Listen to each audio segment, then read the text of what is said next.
৪৫ বছর পর্যন্ত তিনি যে ধর্ম দান করেছেন সেই ধর্মসমূহ ৮৪,০০০ ধর্মস্কন্ধ বলা হয়।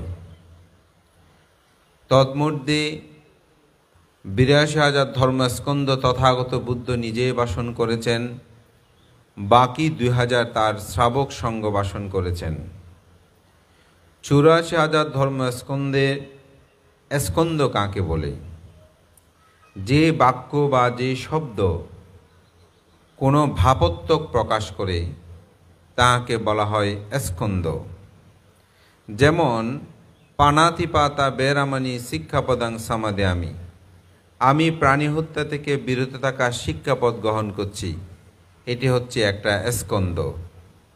আবার অভিধর্মে রূপ একটা স্কন্ধ, বেদনা একটি স্কন্ধ, সংজ্ঞা স্কন্ধ, চিত্ত চৈতসিক রূপ নির্মাণ, এগুলো এক একটা শব্দ এক একটি স্কন্ধ। এই জন্য বলা হচ্ছে ৮৪,০০০ ধর্মস্কন্ধ। তন্মধ্যে ২১,০০০ সূত্র, ২১,০০০ বিনয় এবং ৪২,০০০ হচ্ছে অভিধর্ম। মহাকারণিক তথাগত বুদ্ধের এই সমগ্র ধর্ম দর্শনকে একত্রিত করলে সংক্ষিপ্ত সারে বলা হয় ৩৭ প্রকার বুদ্ধি প্রক্রিয় ধর্ম। ৩৭ প্রকার বুদ্ধি প্রক্রিয় ধর্মকে যদি সংক্ষিপ্ত করে, ৩৭ প্রকার বুদ্ধি প্রক্রিয় ধর্ম কি? ৪ই স্থিতিপ্রস্থান, ৪ই সম্মুখ প্রদান, ৪ই পঞ্চবল, পঞ্চ ইন্দ্রিয়, সপ্ত বুদ্ধঙ্গ এবং চতুরার্য সত্য, আর্যাষ্টাঙ্গিক মার্গ, এগুলি হচ্ছে মূলত ৩৭ প্রকার বুদ্ধি প্রক্রিয় ধর্ম। এই ৩৭ প্রকার বুদ্ধি প্রক্রিয় ধর্মকে যদি সংক্ষিপ্ত করা হয় তাহলে সেটাকে বলা হয় আর্যাষ্টাঙ্গিক মার্গ। আর্যাষ্টাঙ্গিক মার্গের সংক্ষিপ্ত সারে যদি বলা হয় সেটাকে বলা হয় চতুরার্য সত্য। আমি মূলত যেহেতু চতুরার্য সত্য আর্যাষ্টাঙ্গিক মার্গ প্রতি সমুৎপাদের কথা বলেছেন, আমি সেই চতুরার্য সত্যটা নিয়ে একটু আলোচনা করব। চাতুসাস্যা বিনিমুক্ত ধাম্ম মিননাত্তি, মহাকারণিক তথাগত বুদ্ধ বলেন চতুরার্য সত্য ব্যতীত পৃথিবীতে অন্য কোনো ধর্ম বিদ্যমান নাই। ধর্ম বলতে আমরা কি বুঝি? যাহা কিছু সত্য তাহাই হচ্ছে ধর্ম। পৃথিবীতে এই সত্যের জন্যই বিভিন্ন ধর্মের আবির্ভাব হয়েছে। পৃথিবীতে বিভিন্ন মতাদর্শের চিন্তা চেতনা মানুষের জীবনে প্রভাবিত করেছে শুধুমাত্র সত্যকে জানার জন্য। তাই মহাকারণিক তথাগত বুদ্ধকে যখন প্রশ্ন করেছেন পৃথিবীতে সবচেয়ে মধুর হচ্ছে কি, অর্থাৎ সবচেয়ে মিষ্টি বা মধুতর হচ্ছে কোন জিনিস, তো বুদ্ধ সেখানে বলেছিলেন সত্যের চেয়ে মধু জগতে, সত্যের চেয়ে মিষ্টি, সত্যের চেয়ে রসযুক্ত আর কোনো কিছু পৃথিবীতে বিদ্যমান নেই। তো আমরা সকলেই সত্য শুনতে বিশ্বাস করি। অনেক সময় কোনো মানুষ যদি সত্য বলে আমরা বলি যে ক্ষমা করে দেন, সত্য বলেছে। দেখেন সত্যটাকে কত আমরা আপন করে নিই। যদি অপরাধ বলে যে হ্যাঁ আপনি অপরাধ করেছেন ঠিক আছে, কিন্তু সত্যটা বলেন। যদি সত্য বলেন তাহলে আপনাকে শাস্তি যেরকম তার চেয়ে এটা ক্ষেত্র বিশেষে অনেক জায়গায় এটা কমে যাবে। সেই কারণেই আসলে সত্যটা বড় মধুময়, মধুতর। তো বুদ্ধ এই জগতে 4টি সত্যের কথা বলেছেন। সেই 4টি সত্য কি? সেই 4টি সত্য হচ্ছে দুঃখ ইয়ানা, দুঃখ সমুদয়ানা, দুঃখ নিরুদয়ানা, দুঃখ নিরুদয়গামিনী পাটিপাদায়ানা। বুদ্ধ এখানে বলছেন দুঃখ কি, দুঃখের কারণ, দুঃখ নিরোধ, দুঃখ নিরোধের উপায়। দুঃখ কি? জগতে আমাদের অনেক ধরনের দুঃখ আছে। বুদ্ধ সেই সমগ্র দুঃখকে 8টি জায়গায় নিয়ে এসেছেন। সে 8টি কি? জন্ম দুঃখ, জরা দুঃখ, ব্যাধি দুঃখ, মরণ দুঃখ। এই 4টি দুঃখ হচ্ছে রূপ প্রধান, অর্থাৎ দেহ প্রধান। অপ্রিয় সংযোগ দুঃখ, প্রিয় বিয়োগ দুঃখ, স্পৃত বস্তু অলাভ দুঃখ, অর্থাৎ যাহা চায় তাহা না পাবার দুঃখ, সংকীর্তে না পঞ্চ উপাদানা খন্দা দুঃখ, সংক্ষেপে পঞ্চ উপাদান স্কন্ধ দুঃখ, এই চারটে হচ্ছে চিত্ত প্রধান, এখানে চারটে হচ্ছে রূপ প্রধান আর চারটে হচ্ছে নাম বা চিত্ত প্রধান। মহাকারণিক তথাগত বুদ্ধ এই আটটি দুঃখ কথা প্রথম দুঃখ সত্যের মধ্যে উল্লেখ করেছেন। কোনো মানুষ কি বলতে পারবে ভান্তে আমার কাছে জন্ম দুঃখ নাই, জরার দুঃখ নাই, ব্যাধির দুঃখ নাই, মরণ দুঃখ নাই, অপ্রিয় সংযোগের দুঃখ নাই, প্রিয় বিয়োগের দুঃখ নাই, যাহা চায় তাহা না পাবার দুঃখ নাই, সংক্ষেপে পঞ্চ উপাদান স্কন্ধের দুঃখ নাই। পঞ্চ উপাদান স্কন্ধের দুঃখ কি? চক্ষু, এটি একটি আমাদের ইন্দ্রিয়। এই চক্ষু ইন্দ্রিয় দ্বারা যখন আমি কোনো একটা বস্তুকে দর্শন করলাম, দেখলাম, দেখার পরে এটাকে পাওয়ার জন্য হয়তো তৃষ্ণা উৎপন্ন হলো, অথবা এটার প্রতি বিরক্তি উৎপন্ন হলো, অথবা কোনোটাই হলো না, কোনো একটা কিছু হয়েছে।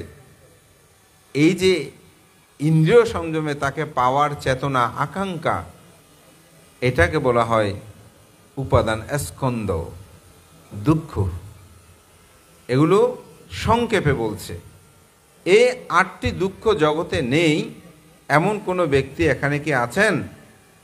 এখানে আছেন বলে আমার মনে হয় না, তবে পৃথিবীতে আছে। মানে পৃথিবীতে কে আছেন?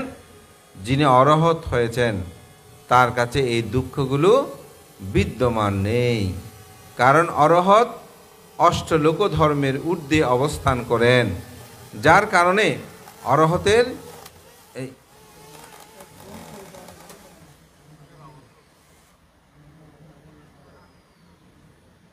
ওটা ওখানে তো থাক উপসক। আর ওটা তো যে কথাটা বলছিলাম, একমাত্র অরহত বলতে পারবেন আমার কাছে এই ধরনের কোনো দুঃখ নাই। তো দুঃখের কারণ কি? প্রত্যেকটা সমস্যার একটা কারণ আছে।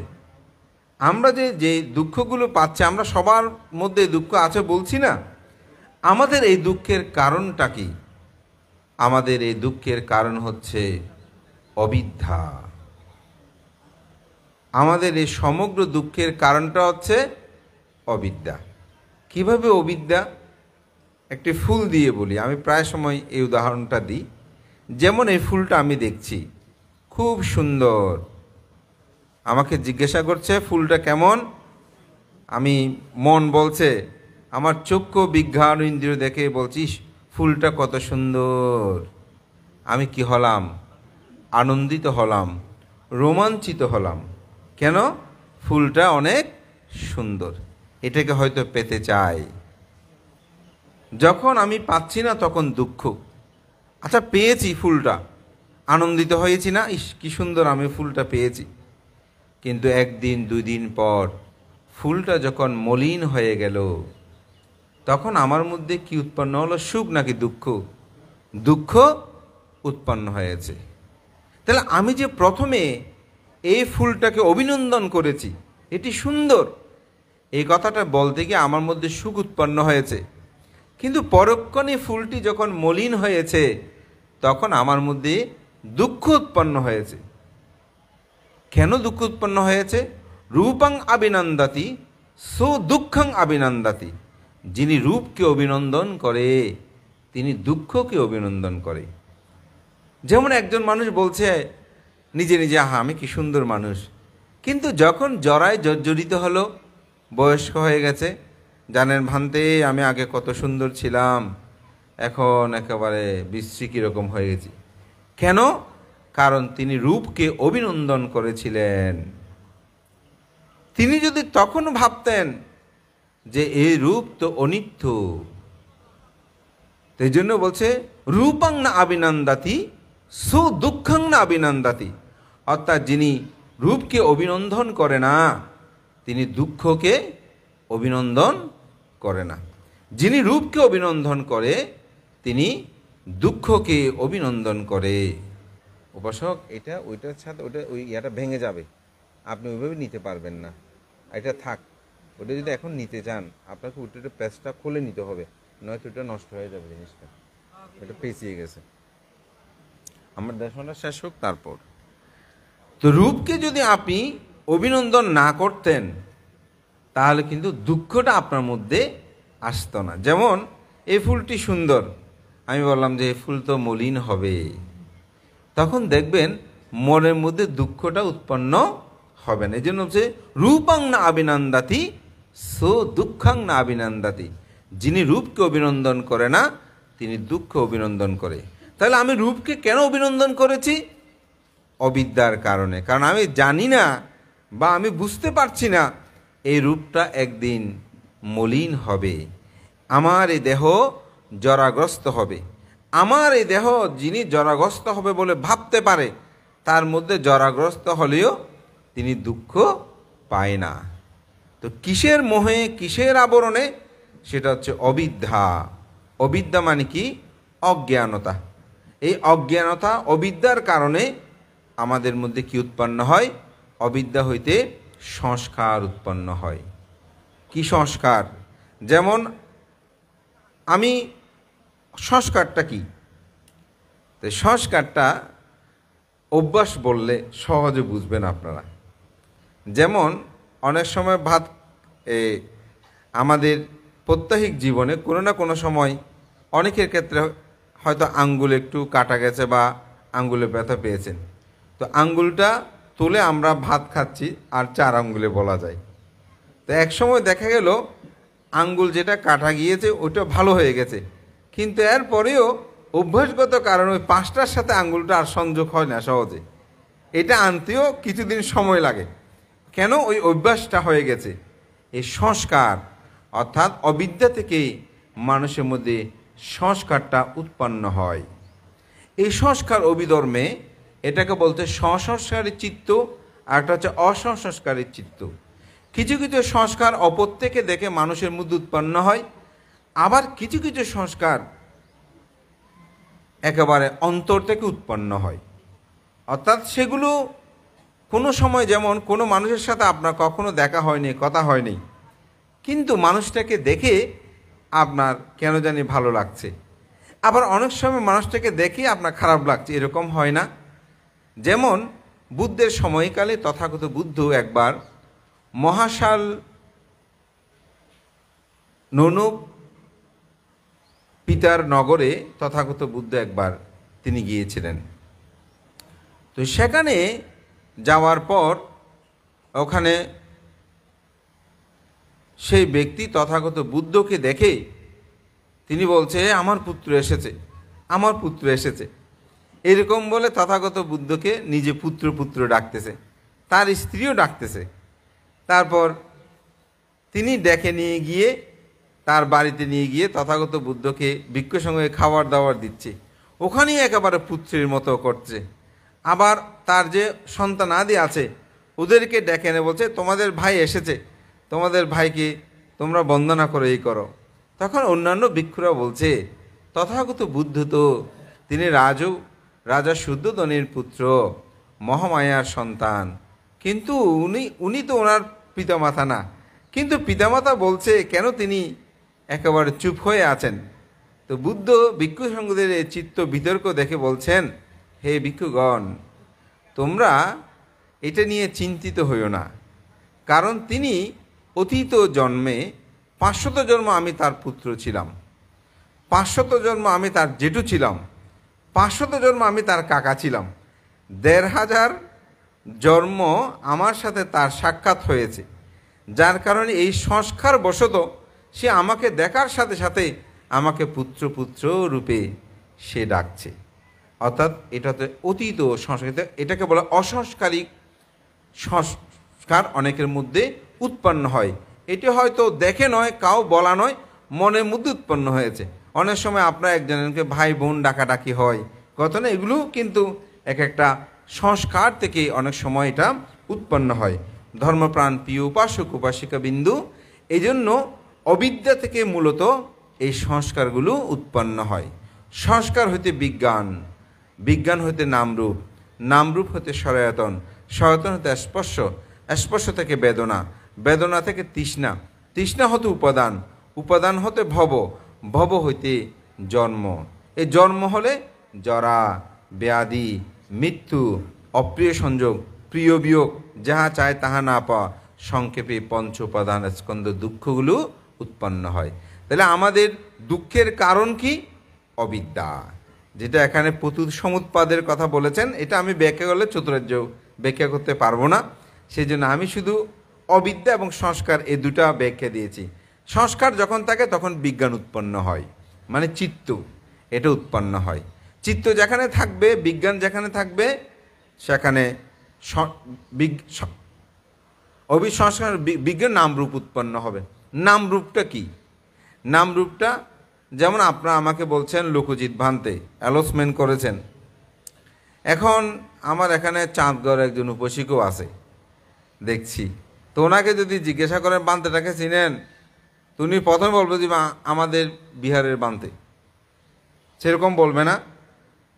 আমাদের এখানে একজন উপশিক পুরবিবুর, উনি আমাদের গত আগের বারের আমার বিহারের কঠিন চন্দ্র উদযাপনী পরিষদের সম্পাদকও ছিলেন, মহিলা। তো এখন ওনাকে যদি জিজ্ঞাসা করেন বান্তে উনি কে, উনি বলবে যে আমাদের বিহারের ভান্তে, এক কথায় প্রথমে। তখন বলবেন নামটা কি, তখন তিনি আমার একটা নাম বলবেন। এখানে আমাদের বড় ভান্তে যারা আছে ওনাদেরকে যদি জিজ্ঞাসা করেন, হয়তো ওনাদের মধ্যে এটা আমার শিষ্য হয়। আসলে আমার প্রকৃত পরিচয়টা কি? আমি যে নামেই আপনাদের কাছে পরিচিত, এটা হচ্ছে সম্মতি সত্য, অর্থাৎ সম্মতি দিয়েছে এই নামটাই হবে। অনেক সময় নাম পরিবর্তন হয় না। যেমন আমার গৃহী জীবনে একটা নাম আছে, যারা আমার এই নামটা জানে না অনেকে, বিশেষ করে অন্য সম্প্রদায়ের অনেক যাদের সাথে আমি লেখাপড়া করেছি, তখন তো আমি গৃহী ছিলাম। তাহলে ওদের সাথে দেখা হলো, ওরা তো আমাকে এই নামে চিনবে না, আমাকে ডাকবে যে আমার গৃহী যে নামটা ছিল সেই নামে। আসলে আমার পরিচয় কি? তা আমার আসল পরিচয় হচ্ছে আমার এই দেহ আর একটা হচ্ছে মন। এই দুটোই হচ্ছে আমার মূল পরিচয়, যেটাকে বলা হয় নাম এবং রূপ। নাম কি? নাম হচ্ছে বেদনা, সংজ্ঞা, সংস্কার, বিজ্ঞান, এগুলো মিলে হচ্ছে নাম। আর একটা হচ্ছে রূপ। রূপ মানে চারিভূত ধাতু। চারিভূত ধাতু কি? আমাদের দেহে 4টি উপাদান আছে, এটা 24 প্রকার ধাতু প্রত্যয়, তবে প্রথমত 4টি। সেটা হচ্ছে কি? আমাদের মধ্যে আগুন আছে, বাতাস আছে, পানি আছে, মাটি আছে। এই দুটি কিন্তু নাম এবং রূপ দুটি একে অপরের পরিপূরক, একটাকে ছাড়া আরেকটা চলতে পারে না। যদি রূপ না থাকে, নাম বিদ্যমান থাকতে পারে না। যদি নাম না থাকে, তাহলে রূপ বিদ্যমান থাকতে পারে। যেমন আপনার মাথাটা যখন কেটে ফেলবে, আপনি বেঁচে থাকবেন, চিত্ত আর থাকবে না। যেটা আমরা বলছি মানুষটা মারা গেছেন, ওনার আর প্রাণবায়ু নাই। আবার যদি ওনার প্রাণবায়ু না থাকে, শুধু দেহটাকে বেঁচে থাকবে, এটা পচে গলে যাবে না, 4-5 ঘন্টা পরে পচন শুরু হয়ে যায়, দেহের ঠান্ডা হয়ে যাচ্ছে, পচন ধরবে। 1 দিন 2 দিন রাখলে তো দুর্গন্ধে আশেপাশে থাকা যাবে না। তো এটা একটা প্রজ্ঞা ভাবনা গ্রন্থে খুব সুন্দর একটা উদাহরণ আছে। বলে যে একজন অন্ধ ব্যক্তি, তার হাত পা সব ঠিক আছে, কিন্তু তিনি চোখে দেখে না। আর একজন খঞ্জ ব্যক্তি, উনি চোখ ঠিক আছে, হাতও ঠিক আছে, চোখও ঠিক আছে, কিন্তু পা নাই। খঞ্জ মানে পা নাই। তো তিনি বলছে, অন্ধ ভাই, তুমিও চলতে পারো না, আমিও চলতে পারি না। তোমার হাত পা সব ঠিক থাকলে কী হবে? তুমি তো চোখে দেখো না। আর আমি চোখে দেখলে কি হবে? কিন্তু আমার পা দুটো নাই। তো সুতরাং তোমার কাঁধে আমাকে নাও, আমি যেখানে যেখানে যেতে বলি তুমি যদি সেখানে সেখানে যাও, তাহলে দুজনেই আমরা নিরাপদে চলাফেরা করতে পারবো। তো আসলে বিচ্ছিন্ন হলেই তারা অচল হয়ে যায়, একসাথে সংযুক্ত হলে তারা চলতে পারে। ঠিক নাম এবং রূপ এ দুটি আলাদা, কিন্তু একে অপরের পরিপূরক, একটি ছাড়া আরেকটি চলে। আবার আমরা কর্ম করার ক্ষেত্রেও ঠিক সেরকম। অনেক সময় মনের কথা ছাড়াও রূপে কাজ করে ফেলে, আবার অনেক সময় রূপের কাজ ছাড়াও মনে মনে আমরা কাজ করি। মনে মনে করি না, একজন মানুষকে মনে মনে গালিমন্দ দিচ্ছি, মুখে কিছু বলতে পারতেছি না, মনে মনে হলেও গালিমন্দ দিই, ঠিক না? তাহলে মনের দ্বারাও কাজ করি। আবার অনেক সময় মনেও বলছে, মুখে ঠুস করে হঠাৎ আমি মেরে দিলাম, মানে অজান্তে অনেক সময় বলে যে এক জায়গায় যাচ্ছি, একটু হয়তো বাড়ি খেয়েছে, আঘাত খেয়েছে, তাহলে সেটা অনেক সময় কায়ের দ্বারা হয়ে যায় না? ঠিক এই জন্য এই নাম এবং রূপ, তাহলে বিজ্ঞান হইতে অর্থাৎ চিত্ত থাকলে সেখান থেকে নাম এবং রূপ, এভাবে আসলে ভবচক্র। আমি চতুরার্য সত্যতার মধ্যে যাচ্ছি, সেই জন্য দ্বাদশ নিদানে যাচ্ছি না। এই দুঃখ, এটা হচ্ছে দুঃখের কারণ। দুঃখ নিরুদ্ধ, অবিদ্যা যদি নিরুদ্ধ হয় তাহলে দুঃখ নিরুদ্ধ হবে। কিভাবে? অবিদ্যা নিরুদ্ধে সংস্কার নিরুদ্ধ, সংস্কার নিরুদ্ধে বিজ্ঞান নিরুদ্ধ, বিজ্ঞান নিরুদ্ধে নাম রূপ নিরুদ্ধ। তা আমি অবিদ্যাটা বলছি। অবিদ্যাটা কিভাবে নিরুদ্ধ? যেমন আপনি একটা ছোট বাচ্চা হামাগুড়ি দিচ্ছে, তো তার সামনে একটা হারিকেল জ্বালিয়েছে, ছেলেটা বারবার হারিকেলটা ধরতে চায়। কেন? কারণ হারিকেলটা সম্পর্কে তার জ্ঞান নেই। তো একবার কী করেছে, তার হাতটি ধরে হারিকেলের যে আয়না বা চিমনি আছে ওখানে তাকে একেবারে একটু একটু করে লাগালো এবং চেপে ধরলো যাতে একটু তাপ লাগে। সে হাউ মাউ করে একেবারে কেটে দিল, কেঁদে উঠল। এরপর থেকে দেখা গেল হারিকেল তো ধরার কথা বাদেই, হারিকেলটা জ্বালালেই সে কান্না করে। কেন? আগে তো সে ঝাপটিয়ে ধরতে চাইতো, এখন দেখলেই কেন কান্না করে? কারণ সে অবিদ্যায় আচ্ছন্ন ছিল, এটা স্পর্শ করলে তার হাত দগ্ধ করবে। কিন্তু যখনই সে জেনেছে এটা ধরলে আমার হাত দগ্ধ করবে, তখন থেকে তিনি আর ধরে না। অর্থাৎ অবিদ্যাকে তিনি ধ্বংস করেছেন। অর্থাৎ এই বিষয়ে তিনি অবিদ্যাকে তিনি ধ্বংস, এটা করলে আমার এরকম হবে। তো অবিদ্যা যখন ধ্বংস হয়েছে, নিরুদ্ধ হয়েছে, তাহলে সংস্কার নিরুদ্ধ হবে, সেটা আর ধরতে চাচ্ছে না। সংস্কার যখন নিরুদ্ধ হবে তখন বিজ্ঞান নিরুদ্ধ হবে, বিজ্ঞান নিরুদ্ধ হলে নামরূপ নিরুদ্ধ হবে। এটাই হচ্ছে দুঃখ নিরোধ। দুঃখ নিরোধের উপায়, দুঃখ নিরোধের উপায় হচ্ছে আর্য অষ্টাঙ্গিক মার্গ, যেটাকে বলতে সম্যক দৃষ্টি, সম্যক সংকল্প, সম্যক বাক্য, সম্যক কর্মান্তর, সম্যক আজীব, সম্যক ব্যায়াম, সম্যক স্মৃতি এবং সম্যক সমাধি। তো সম্যক দৃষ্টি কি? সম্যক দৃষ্টিটাই হচ্ছে আসলে চতুরার্য সত্য। এটাকে বলছে দুঃখ ইয়ানা, দুঃখ সমুদয়ানা, দুঃখ নিরুদয়ানা, দুঃখ নিরুদয়গামিনী পাটিপাদায়ানা আয়াং বিক্ষাবে সাম্মা দিক্ষি। হে ভিক্ষুগণ, এটা বুদ্ধ সাটিপাট্টা সূত্রে বলছে, হে ভিক্ষুগণ, দুঃখ কি?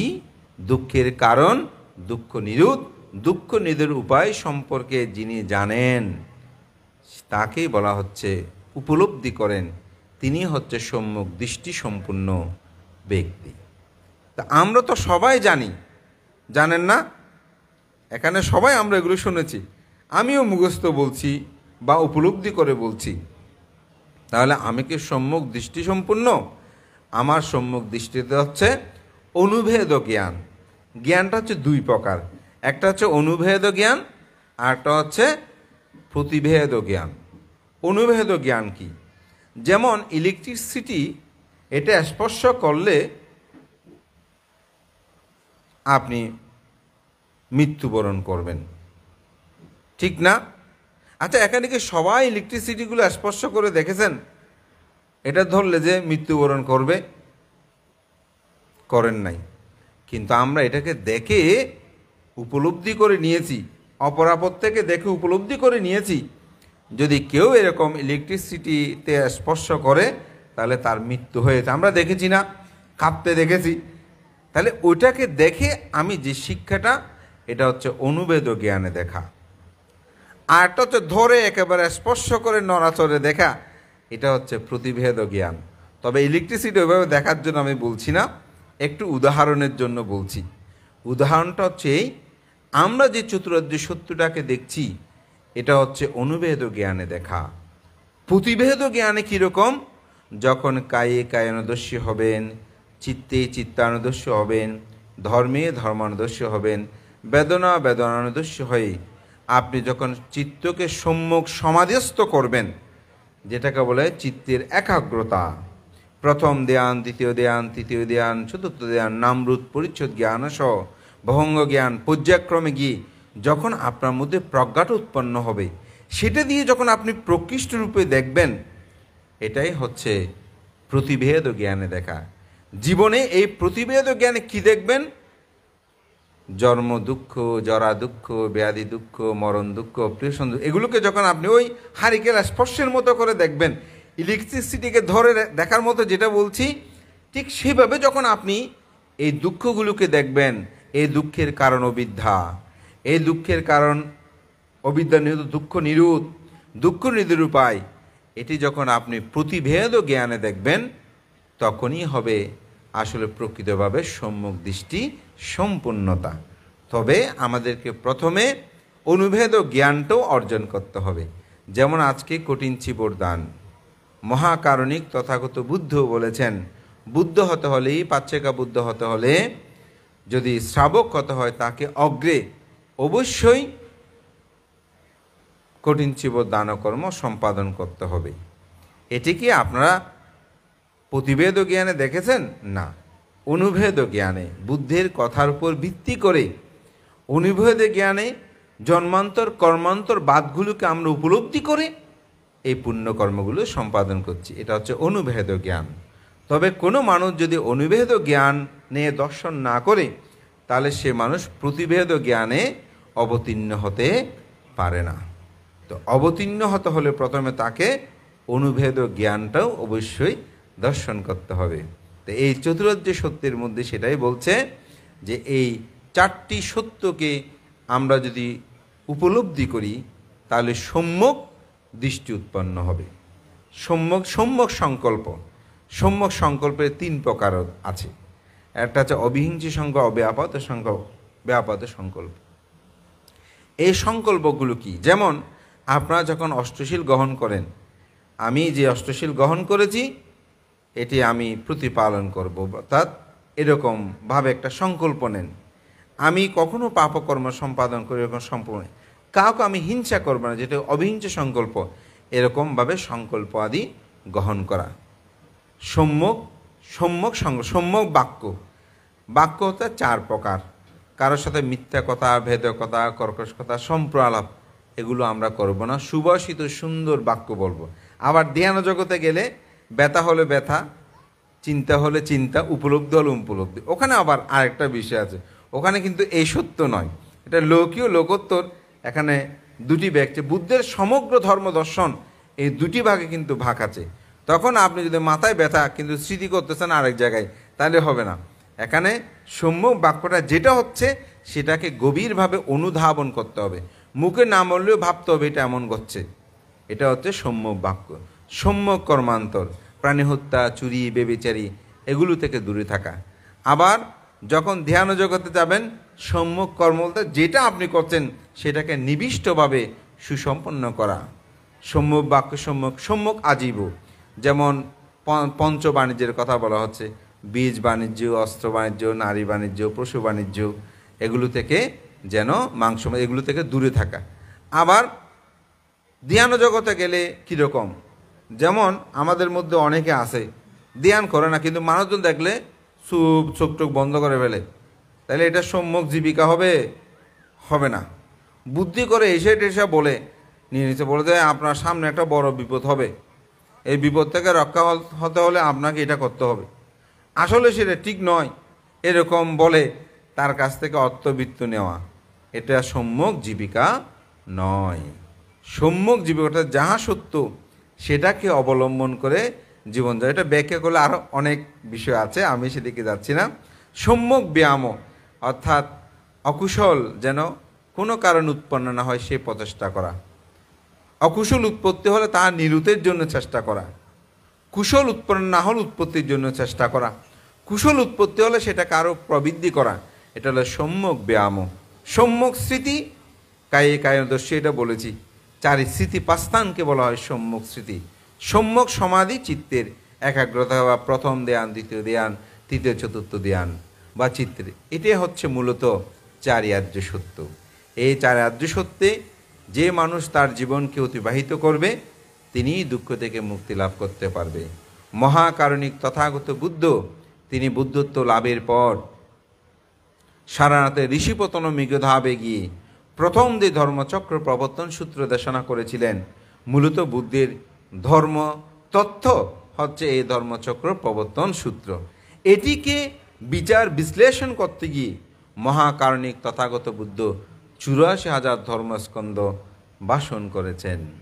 আমি মনে করি আজকের এই দান উত্তম শুভ কঠিন চিবর দান, তার মূল কারণটা হচ্ছে দুঃখ থেকে মুক্তি লাভ করা। যেহেতু আমি গাথায় বলেছি, বুদ্ধ হতে হলে, পাচ্ছেকা বুদ্ধ হতে হলে, শ্রাবক বুদ্ধ হতে হলে, অরহত হতে হলে তাকে অবশ্যই এই কঠিন চিবর দান কর্মটি সম্পাদন করতে হবে।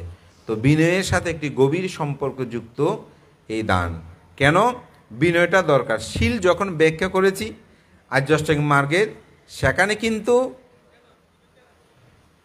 3টা ভাগে ভাগ করা যায়, শীল, সমাধি, প্রজ্ঞা। এই শীলের সাথে মূলত এই দানের একটা সম্পর্ক আছে। কারণ যদি ত্রৈমাসিক বর্ষব্রত যথাযথভাবে সুসম্পন্ন না করে এবং যথাযথভাবে যদি তিনি বিনয় কর্মাদি সুসম্পন্ন না করেন, প্রবরণা কর্ম সম্পাদন না করেন, তাহলে এই কঠিন চিবর দান তিনি গ্রহণ করতে পারে না। এই কারণেই আসলে এটি গুরুত্ববহ। তা আশা করি আমার চতুরার্য সত্য সম্পর্কে আমার সংক্ষিপ্ত ধারণা কথা আপনারা উপলব্ধি করতে পারবেন। সবার জীবনে আমি বলবো এই আর্যাষ্টাঙ্গিক মার্গপথিটা দুঃখ মুক্তির উপায়। সে শীল সমাধি প্রজ্ঞাময় জীবন যাপন করবেন। যদি অষ্টশীল প্রতিপালন করেন আর্যাষ্টাঙ্গিক মার্গপথটা চলে আসে। তবে পঞ্চশীলটা প্রতিপালন করলেও আমি মনে করি তাদের জীবনটা সুন্দর হয়, সার্থক হয়। সেই প্রত্যয় ব্যক্ত করে মহান সংঘকে বন্দনা জানাচ্ছি। আসলে আমার আজকে এখানের পরে আবার আরেকটা জায়গায় আমি যোগদান করব, অনেক দূরে। তো আমি শ্রদ্ধাফাল ভিক্ষুকে বলেছি আসলে ফাংটা এটাই আমি প্রথমে গ্রহণ করেছিলাম, ওখানে দূরবর্তী হওয়াতেই আসলে আমার যাওয়াটা একটু তাড়া রয়েছে। তা আমি খুবই প্রীত আনন্দ অনুভব করছি। আমাদের শ্রদ্ধাপাল ভিক্ষু আমাদের তরুণ ভিক্ষু সংঘের একজন সম্ভাবনীয় ভিক্ষু ব্যক্তিত্ব, তার কর্মপন্থায় এই সুন্দর প্রতিষ্ঠান গড়ে উঠেছে। আপনারা যারা সুবর্ণোদ্যায়ী, আমি বলবো এরকম নির্জন ধ্যানময় জীবন পরিচালনা করার পরিবেশ সৃষ্টিতে আপনাদের সর্বোচ্চ সহযোগিতা অবশ্যই আমাদের সকলের প্রয়োজন। তা আমি মহান সভাপতি সংঘের কাছে ক্ষমা প্রার্থনা করছি। সভা শেষ হবার পূর্বেই আমাকে সভাস্থল ত্যাগ করতে হচ্ছে, বিদায় সংঘের কাছে ক্ষমা প্রার্থনা করে আপনাদের সকলেই সুন্দর শুভদৃষ্টি কামনা করে, সবার মঙ্গল সুখ কামনা করে, আপনাদের অন্তর জগতে বুদ্ধির প্রকৃত শিক্ষা সেই চতুরার্য সত্য জাগ্রত হোক, এই প্রত্যয় ব্যক্ত করে আমার নাতি দীর্ঘ ধর্মকথা এখানেই শেষ করছি। জগতের সকল প্রাণী সুখী হোক।